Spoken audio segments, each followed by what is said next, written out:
Assalamualaikum warahmatullahi wabarakatuh. Nama saya Maulana Abdillah, kelas 11 IPS 3. Saya di sini akan mempresentasikan tentang peradaban Islam Daulah Mughal di India.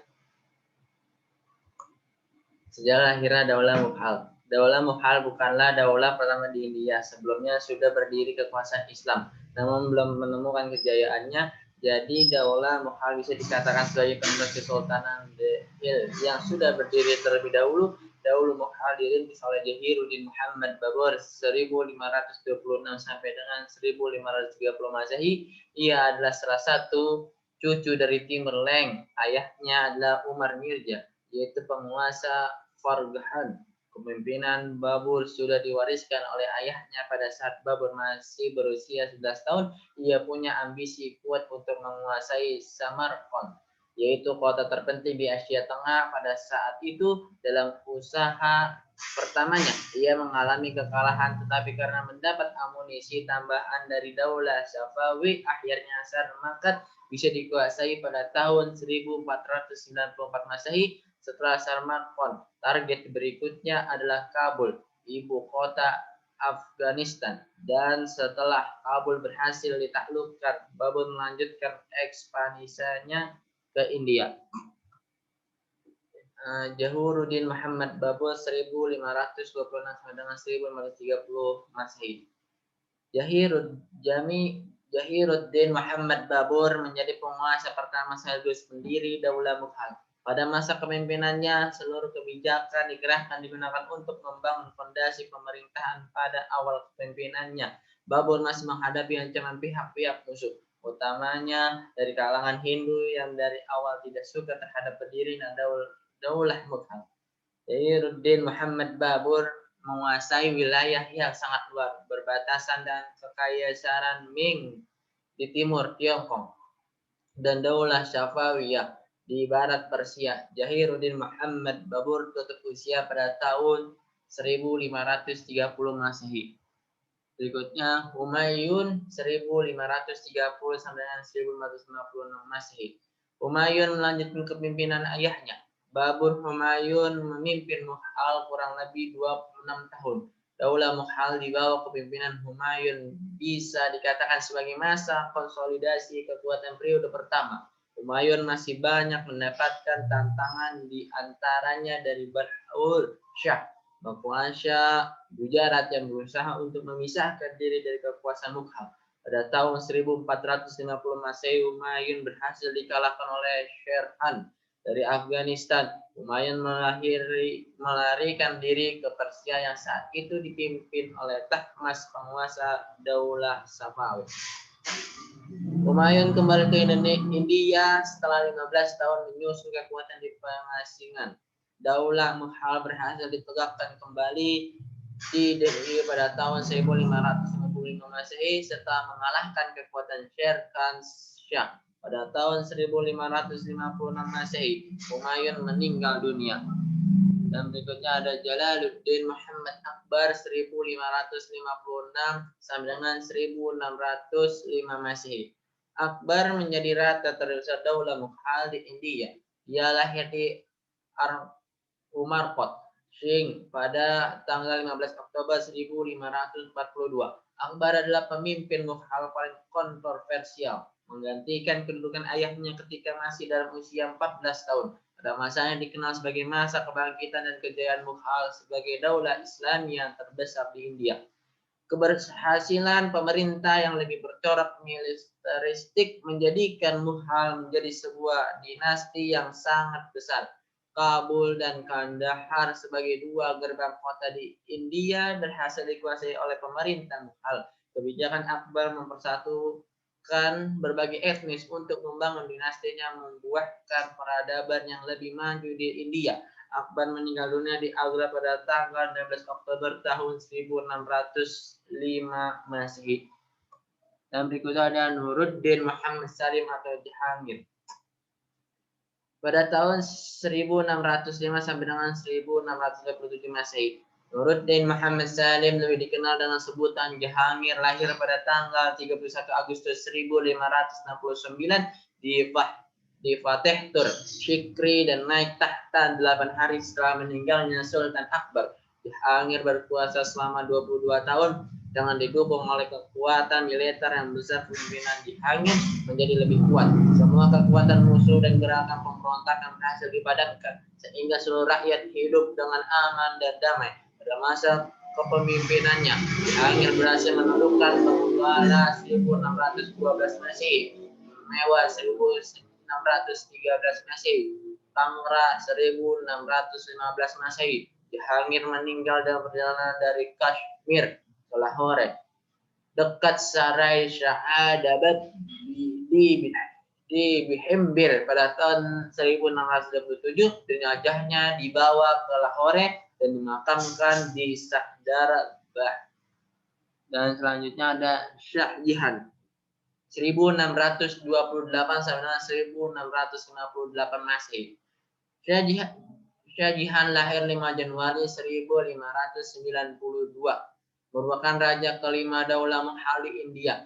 Tatkala masih kanak-kanak, ia bernama Khurram. Nama Shah Jihan dikenang di atas kemegahan bangunan-bangunan yang didirikan tatkala menjadi raja. Taj Mahal dan Masjid Jama adalah dua bangunan mega yang diwariskan kepada dunia. Di masa kekuasaan Shah Jihan, Daulah Mughal mencapai puncak kejayaannya. Ia dikenal tegas dalam menindak pembesar kerajaan yang tidak jujur. Konon, Shah Jihan memelihara banyak ular berbisa. Ular itu disediakan untuk menghukum mereka yang melakukan pelanggaran dan merugikan kerajaan dan rakyat. Shah Jihan meninggal dunia 2 Januari 1666 Masehi pada umur 74 tahun setelah menderita sakit keras. Dan selanjutnya ada Aurangzeb 1658 sampai 1707 Masehi. Aurangzeb 1658 sampai 1707 naik tahta dengan menghadapi tugas yang berat kedaulatan Mughal sebagai entitas Muslim India. India nyaris hancur akibat perang samudra. Maka pada masa pemerintahan dikenal sebagai masa pengembalian kedaulatan umat Islam. Pada periode ini merupakan masa konsolidasi dua kerajaan Mughal sebagai sebuah kerajaan dan sebagai negeri Islam. Aurangzeb berupaya melakukan sentralisasi kekuasaan dan mengendalikan lebih banyak urusan pemerintahan dari para pendahulunya pada masa pemerintahannya. Aurangzeb berhasil menaklukkan sebagian besar India Selatan, membuat Mughal mencapai wilayah terluasnya meskipun mayoritas rakyatnya tidak beragama Islam. Namun Aurangzeb mampu mempertahankan keutuhan wilayah kerajaannya yang meliputi seluruh anak benua India. Aurangzeb meninggal pada 1707 Masehi dalam usia 88 tahun. Dan selanjutnya ada Bahadur Shah 1707 sampai dengan 1712 Masehi. Para pengganti Aurangzeb merupakan penguasa yang lemah sehingga tidak mampu mengatasi kemerosotan politik dalam negeri. 5 tahun kemudian terjadi perebutan antara putra-putra Bahadur Shah. Jihandar memenangkan persaingan tersebut dan sekaligus dinobatkan sebagai Sultan Mughal oleh Jenderal Zulfikar Khan. Meskipun Jihandar adalah yang paling lemah di antara putra Bahadur, penobatan ini ditentang oleh Muhammad Fakhrusyar, ponakannya sendiri. Dan selanjutnya ada Jihandar 1712 sampai dengan 1713 Masehi. Jihandar menjadi pemimpin yang paling singkat dalam periodisasi kepemimpinan Mughal. Nama lengkapnya adalah Murja Muizzuddin Muhammad Khan.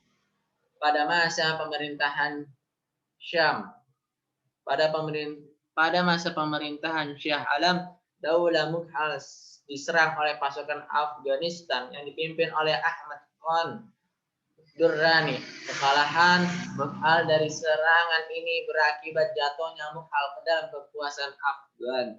Selanjutnya ada Bahadur Shah 1837 sampai 1858 Masehi. Bahadur Shah 1837 sampai dengan 1508 pengganti Akbar II menentang isi perjanjian yang telah disepakati oleh ayahnya Hal ini menimbulkan konflik antara Bahadur Shah dengan pihak Inggris. Bahadur Shah, raja terakhir kerajaan Mughal, diusir dari istana pada tahun 1885 Masehi. Dengan demikian berakhirlah kekuasaan kerajaan Islam Mughal ke India. Sejak saat itu umat Islam dihadapkan pada perjuangan untuk mempertahankan eksistensinya di bawah kekuasaan Inggris dan tengah mayoritas umat Hindu India. Dan selanjutnya dan jadi masuk ke kemajuan peradaban Islam masa Daulah Mughal. Kemajuan peradaban Islam masa Daulah Mughal itu ada bidang agama, bidang seni dan budaya, bidang ekonomi, bidang politik dan administrasi pemerintahan. Dan selanjutnya ada kemunduran peradaban Islam masuknya Daulah Mughal. Terjadinya stagnasi dalam pembinaan kekuatan militer. Pendekatan yang dilakukan oleh Aurangzeb terlalu kasar terhadap orang toleransi umat beragama sehingga konflik antar umat beragama sangat sulit diatasi oleh sultan-sultan sesudahnya. Kemerosotan moral dan hidup mewah di lingkungan istana yang mengakibatkan pemborosan dalam keuangan. Semua generasi penerus Daulah Mughal pada periode terakhir adalah orang-orang yang lemah dalam kepemimpinannya. Karena itu ada berbagai bangunan monumental masih disaksikan hingga sekarang. Di antaranya ada benteng Agra atau Agra Fort, ada Jama Masjid, ada benteng merah atau Red Fort, ada Taj Mahal. Dan selanjutnya ada Ibrah dengan memahami perkembangan Islam Daulah Mughal di India, maka pelajaran yang dapat diambil agar memiliki sikap sebagai berikut. Ada semangat kebangsaan dalam menjalin hubungan silaturahim dan sesama masyarakat muslim di seluruh dunia. Yang kedua ada sikap dan tindakan yang menghargai perbedaan agama, suku, etnis, pendapat, sikap, dan tindakan orang lain yang berbeda dari diri sendiri. Yang ketiga ada motivasi untuk selalu berpikir dan melakukan sesuatu untuk menghasilkan cara atau hasil baru dari sesuatu yang telah dimiliki. Sekian dari saya. Wassalamualaikum warahmatullahi taala wabarakatuh.